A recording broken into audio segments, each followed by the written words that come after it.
Hey y'all, welcome to the Spiritual Tea Video Podcast. I am your host KJ, and here we learn how to be our best selves through spiritual and conscious elevation. So, today's topic is something I think is very important for everyone to know, spiritual or not spiritual.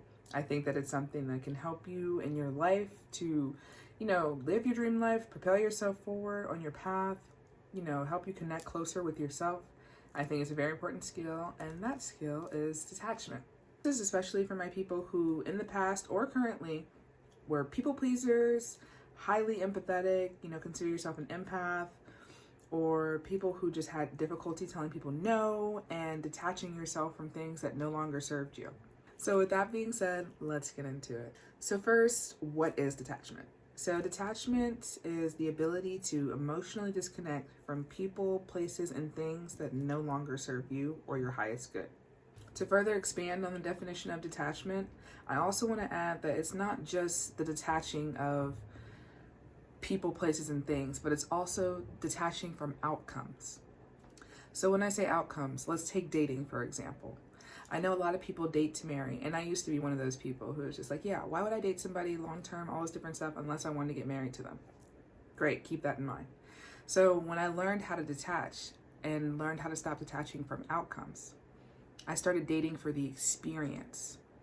Every person, I believe, in our life is meant to teach us something. It's meant to show us something that we've never seen or something that we need to know and experience, and it can be beautiful. When I'm with that person, I'm trying to enjoy the moment with them. I'm trying to enjoy the experience. I'm not attaching to, okay, this is my person. We're going to be together forever. I have to keep them. They belong to me, and we're going to be together till we die. I can't think like that. And that's not me saying I don't believe in marriage either, but I'm just detaching myself from the outcome that could happen with this person. I don't know what the universe has in store for me. I don't know what this person and I are going to go through, what we're going to teach each other, why we came together. That will only become apparent as time goes on and as you continue to live in the experience. You can build with that person, you can grow with that person, but that doesn't necessarily mean you're going to be together forever. And that's one example of how I detach from situations. That's an example of what detaching from the outcome might look like. You accept where you are and you continue to move forward. And you see what the universe has in store for you. You're not so heavily focused on the ending. How is this going to end for me? And that can be scary because we as humans like to know what's going to happen. We like to know what's going to take place. We don't want to put ourselves through any unnecessary pain or strife and trials and tribulations. But honestly, sometimes that's just a part of life. It's unavoidable. But when we're in those situations, what makes it easier to get through is detaching from the situation. Really what propelled me forward into learning how to detach and knowing that it was something I needed to work on was the negative pattern and cycles of relationships I was in. Whether it was friendship, romantic, workplace dynamic, it didn't matter. There was a clear pattern happening and I was like, why is this happening? Why am I attracting these people, or why can't I get out of these cycles? I had to take a deep, hard look at myself and be honest with myself. And I had to understand that some of these things were happening because I couldn't let go. When it comes to me, I really saw the good in people, the potential in them. I saw through them. I saw deep down that they were a great person who was just probably traumatized, just like I had been. And I wanted to give them a chance to, grow, and we could grow together and be great together. But it doesn't always work out that way. It rarely works out that way. Another thing that I struggled with was I didn't want to hurt anyone's feelings. I was like, oh, I don't want to make them sad. I don't want anybody to cry. I don't like confrontation. I want things to be peaceful. And so I stayed silent. I kept things at peace, but they weren't really peaceful. I was sacrificing myself, my comfortability, my happiness, my true peace, so that other people wouldn't be hurt for the actions that they had taken. That's not me sitting here saying it's bad to have a big heart. It's bad to have compassion. I think that we should have compassion. I think that we should have empathy and care about our fellow man and woman and people, whatever. But I also think that there is a limit. I think that sometimes situations serve their purpose, and it's up to you on whether you want to stay there in that situation or if you want to continue to move forward for what you want to do, for what's right for you. Another part of detaching that I was struggling with was not wanting to be an outlier. You know, I wanted to be accepted. I wanted people to like me. I wanted to get along with others. I wanted things to be simpatico, you know? So I kept chugging on, hoping that one day it would be better, but realizing that some of the things are going the way they are because I can't detach. It was a choice. I had to make the choice to detach and to get away from my different situations. If I didn't, I would still be there and people would still be behaving the same and I would still be behaving the same before I decided I needed to be better. So there are two forms of detachment, okay? There's healthy detachment and unhealthy detachment. And I will say, if you're going to go on this journey of trying to learn how to detach, you need to be aware of both of them. I personally have been on both ends of the spectrum and I'm trying to find a good balance in the middle right now. There was a point where I was way too detached after I learned about detachment. And, you know, I wasn't messing with nobody, you know, I wasn't trying to go with no situations, talk to no people, get involved with anybody, any community, nothing. I was just, forget about it. And when I was heavily detached, this was when I was first learning detachment and I had just gotten out of a negative romantic situation that caused me to realize that I had attachment issues. So I was like, oh, okay.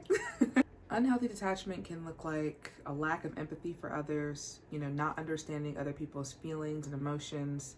It could also be not understanding your own feelings and emotions, having difficulty with emotional expression and connection. That's what unhealthy detachment can look like. For anybody who likes watching The Vampire Diaries, an example could be the humanity switch. So for those who don't watch it, essentially in the show, they're vampires, okay? They're vampires, and basically when they're a human, they feel these different emotions, but when you turn into a vampire, your emotion and whatever used to be your biggest emotion is magnified when you're a vampire. So let's say you're really empathetic as a human, or you're gonna be really, really empathetic as a vampire. And sometimes it gets to be too much because vampires literally have to, you know, they have to bite people and don't accidentally them, you know, so that can cause a lot of emotions. And basically in the show, they could turn off their humanity switch. This made them turn into monsters. They didn't care about anything. They just kind of did whatever they want and didn't think about it. Healthy attachment can look like, you know, you see that a work situation has run its course, you know, you've learned all the things you could, you've made the money that you've wanted to make, you've networked that you want to, and now you know it's time to move on. And that's what healthy detachment can look like. This has been great, this has been wonderful, but it is time to move on to bigger and better things. So the tips I'm going to give you all next are things that I did that helped me detach and that I continue to work on to this day. I also want to give a disclaimer, as I do, that before you go into this phase of learning how to detach, know that there are some negative side effects and consequences that can go with it. Some of what I'm talking about is you will be misunderstood. Sometimes people will think you're a B word, or they'll think you're cold or whatever, or callous, or you don't have any emotions, and that's not true. A part of detaching is having a high degree and high level of emotional intelligence. And because a lot of people don't have emotional intelligence or struggle with it, it might seem very off to them. They might not encounter anything like that before and they'll be like, oh wow, this person is bugging. But you're not being mean, you're not being rude, you're just doing what you have to do for yourself. Just be aware of that, you know, in case you decide to start doing this. Because the people who took advantage of you not having boundaries before are definitely not going to be happy that you're coming up with boundaries now and learning how to leave stuff alone. Just let it be. So first and foremost, as with most things, I asked the universe for help. You know, I told the universe I didn't want to feel this way anymore. I want to be different. I want to elevate. And so I was put onto this path and I was shown the signs of like, okay, time to get into detachment. And mind you, any of the things that I make videos of have been a natural progression for me.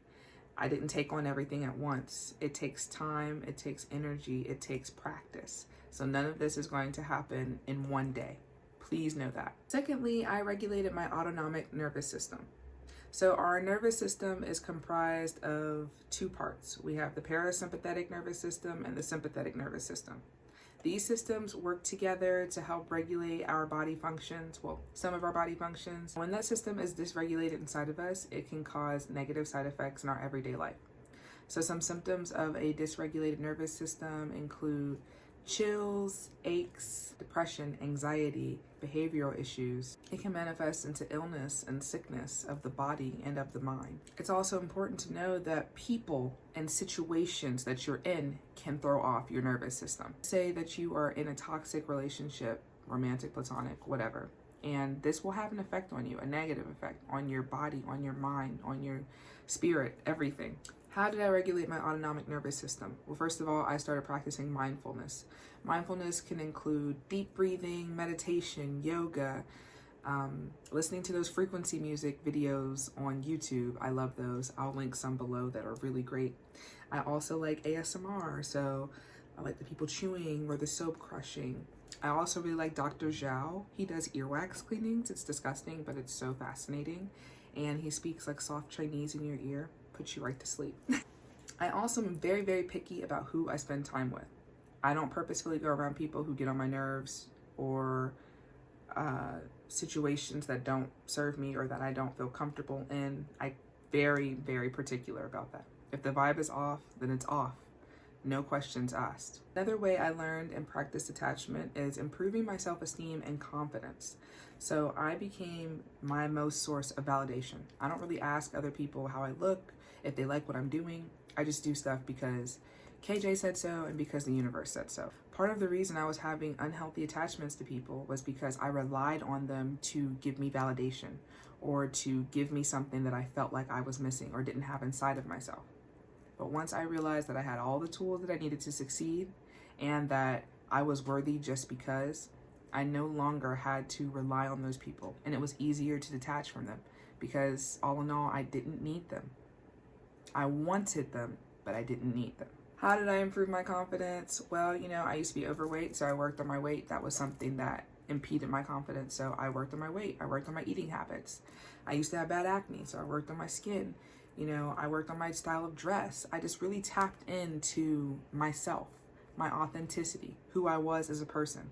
This helped me to detach from others because I didn't need them to propagate an image of me or a version of me that I didn't really resonate with, that I didn't really feel like was me. And that brings me to my next tip, is to tap into your authenticity. Learn who you are. Who are you? What do you like? What do you like to do? Who do you like to be around? What do you like to eat? Learn yourself. Authenticity. I have a video about that too. Go watch it. This one is a biggie. This one was one of my most important ones, and this was removing myself from situations and people that no longer serve me. I cannot overstate how important this step is. If you want to learn how to detach, it's important to start practicing. So if you look around at the people in your life, are they serving my highest good? Are they rooting for me? Do they treat me well? Do they respect me? Do they see my self-worth? Ask yourself these questions. Do they make me feel good? Do they help my nervous system stay regulated? Ask yourself these questions. And if they don't, I'm not saying it'll be easy, but this will be a great opportunity to practice detaching, because that's the only way that you can really get to it, is to practice detaching. And this is also an odd but important one, but I decided to learn how to listen more than I spoke. I like to talk. I'm a yapper, Well, it depends, but I do like to talk generally. But sometimes you realize that you're talking so much that you're either not hearing what other people are saying, or you're hearing it, but you're not comprehending it. Some people would straight up tell me exactly what they were doing, exactly who they were, and I wasn't hearing them. I was seeing what I wanted to see. I was hearing what I wanted to hear, and making red flags, yellow flags, and then soon to be green flags. So I say that because once you really start listening to people and you really hear what they're saying, and they'll tell you exactly who they are, then you can learn how to detach from those people too, because you'll be like, dang, I like this person, but they really don't got nothing for me. There's nothing there that can work or be a positive and healthy connection. I feel like it's important for me to say this next thing because I know some people can take things out of context, but it's important to have connections. It's important to have community. It's important to be empathetic, in my opinion, and to learn emotional intelligence. However, I don't support these things to the detriment of your own mental, physical, spiritual, and emotional health. If you feel like there are people in your surroundings or things in your surroundings that no longer serve you, I would encourage you to learn this skill and to see how it works for you. Thank you for watching my video. Please like, comment, share, subscribe, all of those things. And wishing you all peace, love, and light. See you in the next one.